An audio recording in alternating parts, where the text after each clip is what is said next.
5월 25일 월요일입니다.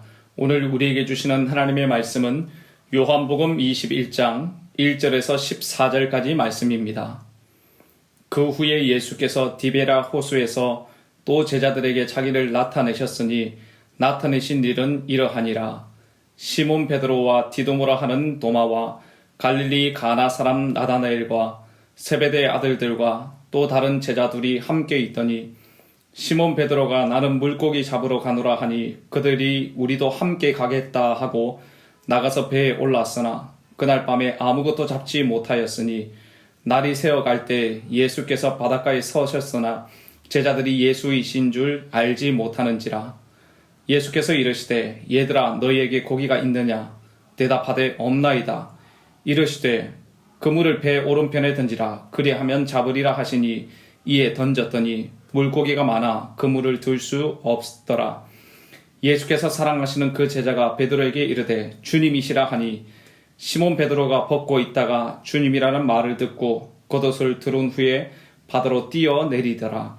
다른 제자들은 육지에서 거리가 불과 한 50칸쯤 되므로 작은 배를 타고 물고기 든 그물을 끌고 와서 육지에 올라보니 숯불이 있는데 그 위에 생선이 놓였고 떡도 있더라. 예수께서 이르시되 지금 잡은 생선을 좀 가져오라 하시니 시몬 베드로가 올라가서 그물을 육지에 끌어올리니 가득히 찬 큰 물고기가 153마리라.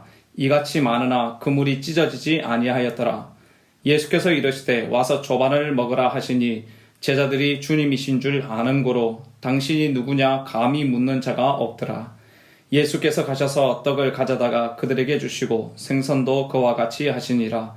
이것은 예수께서 죽은 자 가운데서 살아나신 후에 세 번째로 제자들에게 나타나신 것이라.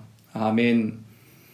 요한복음 20장 31절에는 요한복음의 기록 목적이 나와 있습니다. 그 목적은 예수님이 하나님의 아들 그리스도이심을 믿게 하려는 것이고 예수님을 믿고 예수님의 이름을 힘입어서 생명을 얻게 하려는 것입니다. 이 말씀이 요한복음의 기록 목적이고 요한복음 전체의 결론이라고 할 수 있습니다. 그런데 이렇게 결론을 내놓고 요한이 또 무슨 말을 하고 싶어서 이렇게 쓴 것일까요? 학자들은 요한복음 21장의 말씀을 요한복음의 부록이라고 말합니다. 그러나 엄밀히 말하면 부록이라기보다는 예수님을 믿고 생명을 얻은 하나님의 백성들의 삶이 어떠해야 하는지 21장 말씀을 통해서 알려주시는 것입니다. 하나님께서 우리를 세상에서 구별하여 부르셨고 또 세상으로 보내셨습니다. 하나님께서 보내신 사명을 잘 감당하기 위해서 오늘 말씀이 꼭 필요했던 것이죠. 오늘 들려주시는 이 말씀을 통해 주님의 음성을 듣고 또 보냄받은 제자로의 보냄받은 사명자의 삶을 어떻게 살아야 할지를 결단하는 은혜가 있기를 바랍니다. 1절부터 14절까지 말씀은 예수님께서 제자들에게 사명을 주시기 전에 그들과 만나시는 장면이 등장합니다. 베드로를 포함한 제자들 7명은 디베랴 호수에서 물고기를 잡고 있었습니다. 그들은 베드로와 도마, 나다나엘, 요한과 야고보, 그리고 다른 제자 둘이었습니다. 제자들이 왜 이곳에서 물고기를 잡고 있었을까요? 마태복음 28장 10절에 보면 예수님께서 제자들에게 갈릴리로 가라. 거기서 나를 보리라고 말씀하셨습니다. 그래서 제자들은 갈릴리로 와서 예수님을 기다리고 있었던 것이죠. 아무리 기다려도 예수님이 오시지 않자 베드로는 물고기를 잡으러 가겠다고 말합니다. 그러자 다른 6명의 제자들도 따라 나섰습니다. 1절부터 보십시오. 그 후에 예수께서 디베랴 호수에서 또 제자들에게 자기를 나타내셨으니 나타내신 일은 이러하니라. 2절 시몬 베드로와 디도모라 하는 도마와 갈릴리 가나 사람 나다나엘과 세베대 아들들과 이 아들들은 요한과 야고보이죠. 또 다른 제자 둘이 함께 있더니 3절을 함께 읽어보겠습니다. 시몬 베드로가 나는 물고기 잡으러 가노라 하니 그들이 우리도 함께 가겠다 하고 나가서 배에 올랐으나 그날 밤에 아무것도 잡지 못하였더니 베드로가 물고기를 잡으러 가겠다고 하자 다른 제자들도 따라 나섰습니다. 기다리던 예수님이 오시지 않자 이들은 이전의 삶으로 돌아가서 그 삶에 안주하려는 모습을 보이고 있습니다. 고기 잡기를 위해서 나갔지만 어떻게 되었습니까? 밤새 고기를 잡았지만 아무것도 잡지 못했습니다. 이들은 부활하신 주님을 이미 2번이나 만났지만 무엇을 해야 할지, 어떤 사명을 감당해야 할지 몰라 혼란스러운 상황 가운데 있었습니다. 이때 예수님께서 다시 제자들에게 찾아오신 것입니다. 그리고 물고기를 잡지 못하던 제자들을 도우십니다. 4절부터 6절까지 말씀 보십시오. 날이 새어갈 때 예수께서 바닷가에 서셨으나 제자들이 예수이신 줄 알지 못하는지라. 언제부터 예수님께서 바닷가에 서 계셨는지 알 수는 없지만 제자들이 고기 잡는 모습을 다 지켜보고 계셨던 것입니다. 그런데 제자들은 예수님을 알아보지 못했죠.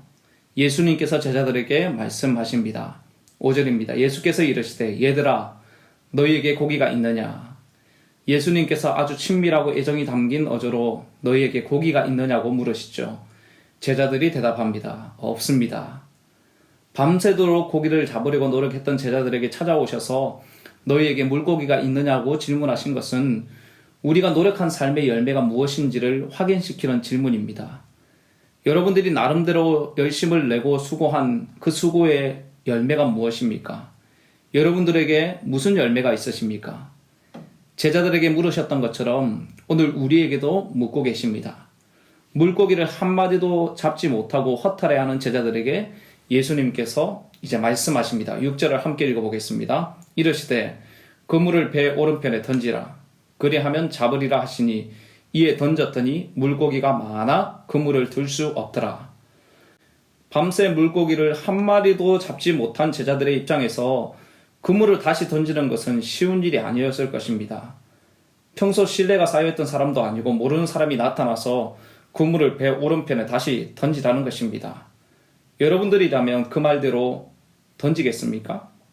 말하는 사람이 누구인지도 모르는데 그 말을 따르는 것은 쉬운 일이 아니었을 것입니다. 근데 제자들은 그 말을 듣고 그물을 던지죠. 그랬더니 어떻게 되었습니까? 물고기가 많이 잡혔습니다. 여러분 생각해 보십시오. 보통은 말을 전하는 사람이 누구냐에 따라서 그 말을 듣든지 안 듣든지 믿든지 안 믿든지 결정을 합니다. 그러나 때로는 그 말을 전하는 사람이 어떤 사람인지보다 그 말 자체를 믿고 따르는 것이 필요하다는 것이죠. 이것은 큰 결단이 아니고 어떻게 보면 작은 순종일 수도 있습니다. 아주 작은 믿음이죠. 그러나 여러분 여기서 중요한 것은 그 믿음대로 순종할 때 역사가 일어난다는 것입니다. 그물을 던졌더니 그물을 들 수 없을 만큼 물고기들이 잡혔던 것입니다. 사실 예수님께서 베드로, 안드레, 야고보, 요한을 부르실 때 오늘 본문과 같은 사건이 있었습니다. 누가복음 5장 말씀에 보면 4명이 밤새 고기를 잡지 못하고 그물을 씻고 있을 때 예수님께서 오셔서 깊은 데로 가서 그물을 내리라고 하셨습니다. 그때 베드로가 이런 고백을 하죠. 우리가 밤새도록 수고하여 잡은 것이 없지만 말씀에 의지하여 그물을 내리겠습니다. 그때 어떻게 되었습니까? 그물이 찢어지도록 고기를 많이 잡았습니다. 그리고 나서 4명은 즉시 예수님을 따랐습니다. 3년 전에 경험했던 비슷한 일을 경험하고 제자들은 배 오른편에 그물을 내리라고 말씀하셨던 분이 예수님이라는 사실을 알게 되었던 것입니다. 사랑하는 성도 여러분, 주님께서 맡기신 사명의 길을 가는 자들에게 꼭 필요한 것이 있습니다. 그것이 무엇입니까? 바로 자신의 한계를 인정해야 한다는 것입니다. 내 노력으로, 내 의지로 하는 것이 아닙니다. 나의 힘으로 할 수 없는 것을 인정하고 바로 하나님의 말씀에 순종하는 자가 되어야 하는 것입니다. 주님은 종종 우리들에게 선택과 포기를 요구하십니다. 인생을 살면서 한쪽을 포기해야 할 때가 있습니다. 한쪽을 선택하는 순간 다른 쪽은 포기해야 합니다. 그런데 무엇을 기준으로 선택과 포기를 결정해야 하겠습니까? 바로 하나님의 말씀입니다. 말씀의 기준을 따라 선택하는 삶에는 주님의 역사가 시작될 것입니다. 자신의 한계를 인정하고 철저하게 하나님의 말씀에 순종하는 삶을 사시는 모든 성도님들의 삶이 되시기를 주님의 이름으로 축복합니다. 말씀하셨던 분이 예수님이라는 사실을 알았던 한 제자가 베드로에게 말합니다. 7절입니다. 예수께서 사랑하시는 그 제자가 베드로에게 이르되 주님이시라 하니 시몬 베드로가 벗고 있다가 주님이라는 말을 듣고 겉옷을 두른 후에 바다로 뛰어내리더라. 베드로는 주님이시란 말에 반가운 나머지 옷을 벗고 있다가 겉옷을 두르고 바다로 뛰어내립니다. 다른 제자들도 고기 잡은 배를 끌고 나옵니다. 와보니 예수님께서 아침 식사를 준비해 놓고 계셨습니다. 9절을 보십시오.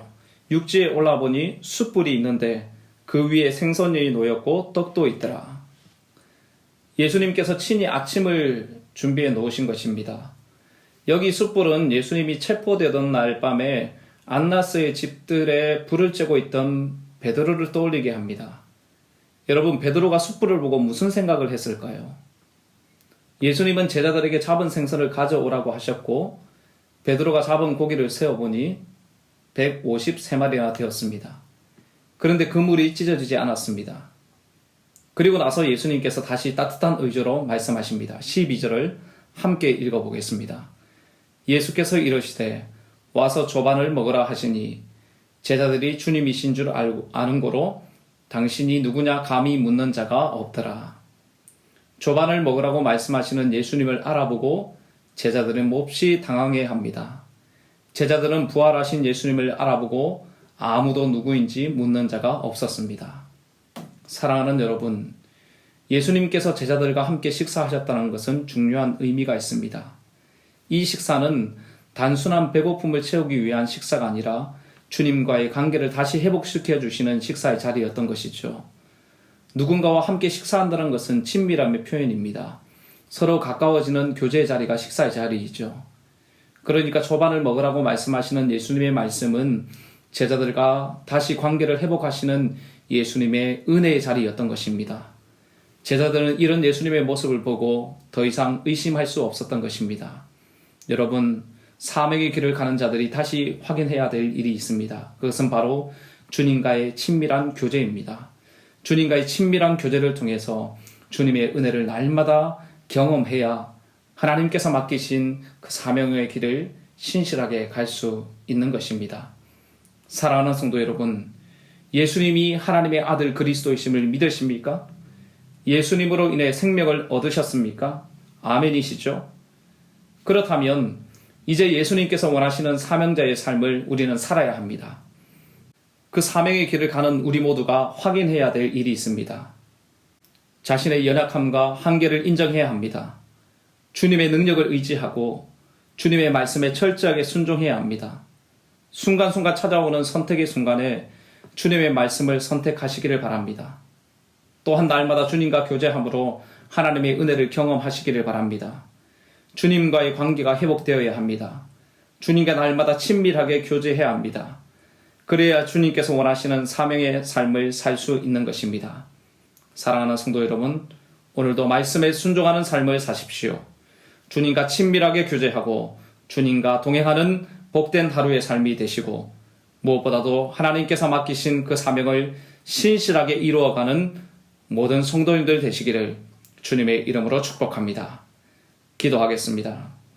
하나님 아버지, 오늘도 말씀하여 주셔서 감사합니다. 하나님께서 우리를 세상에서 부르셨고 또 세상으로 보내신 줄 믿습니다. 보냄받은 이 사명자의 삶을 잘 살기를 원합니다.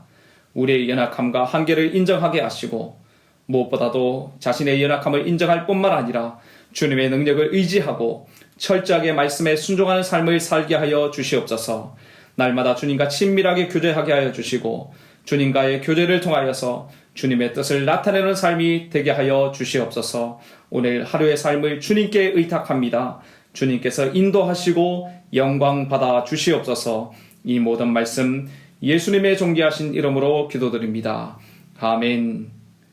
개인적으로 기도하실 때 오늘 주신 말씀을 붙들고 기도하시고 주간 기도 제목에 따라서 부산과 민족과 한국교회를 위하여 또 한 주간 말씀과 기도로 승리하는 삶을 위하여 기도해 주시기를 바랍니다. 또한 코로나19 공동 기도문으로 기도해 주시고 개인적인 기도 제목으로 기도하도록 하겠습니다.